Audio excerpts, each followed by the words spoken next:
2 weeks after I met Mr Widemouth, the last load of our things had been placed into a moving truck.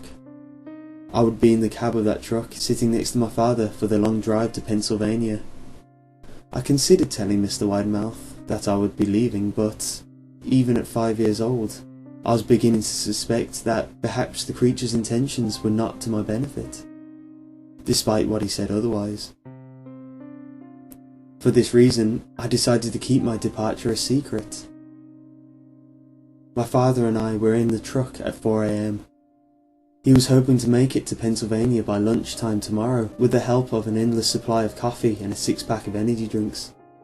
He seemed more like a man who was about to run a marathon rather than one who was about to spend 2 days sitting still.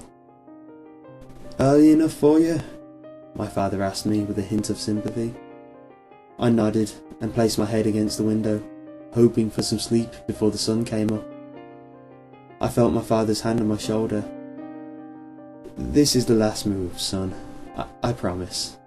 I know it's been hard for you, as sick as you've been. Once Daddy gets promoted, we can settle down and you can make friends." I opened my eyes as we backed out of the driveway. I saw Mr Widemouth's silhouette in my bedroom window. He stood, motionless, until the truck was about to turn onto the main road. He gave a pitiful little wave goodbye, steak knife in hand. I didn't wave back. Years later, I returned to New Vineyard. The piece of land our house stood on was empty except for the foundation, as the house burned down a few years after my family left. Out of curiosity, I followed the deer trail Mr Widemouth had shown me.